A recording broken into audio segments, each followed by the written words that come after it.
Ito ay rated SPG, striktong patnubay at gabay ng magulang ang kailangan. Ayaw ni Victorino na mas lalong tumaas ang tingin ni Mayor Roberto kay Rigor. Siya ay natatakot na kung sakaling maging matagumpay ang kanilang operasyon laban sa mga Montenegro ay baka si Rigor ang ipalit sa kanya. Ito kasi ang pangako ni Mayor Roberto kay Rigor, isang bagay na lubos na ikinababahala ni Victorino para sa kanyang sariling posisyon. Dahil dito, sa halip na arestuhin at labanan ng grupo ni Tanggol, mas pinili pa ni Victorino na tulungan sila Tanggol.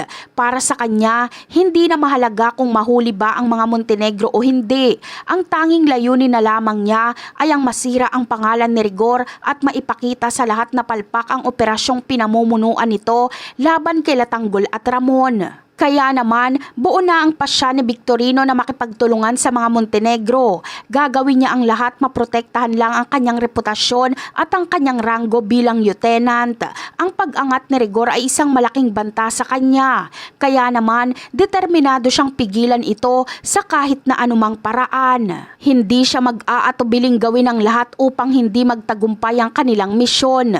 Handa siyang isakripisyo ang tagumpay ng buong operasyon para lamang mapigilan ng pag-angat ni Rigor. Ang kabiguan ng misyong ito ay ang kanyang tanging paraan upang manatili sa pwesto at mapanatili ang kanyang kapangyarihan. Ang tulong na ibibigay ni Victorino sa pagtakas nila Tanggol ay isang bagay na hindi malilimutan ng mga ito. Ito ay lubos na ipagpapasalamat ni Tanggol at tatanawin niya itong isang napakalaking utang na loob kay Victorino. Hindi niya aakalain na ang isang inaakalang kalaban ay siyang magiging susi sa kanilang kaligtasan. Ang pangamba at takot na mawalan ng posisyon ang nag-udyok kay Victorino na traidorin ang sarili niyang mga kasamahan. Ang kanyang pansariling interes ang nanaig kesa sa kanyang tungkulin bilang isang alagad ng batas.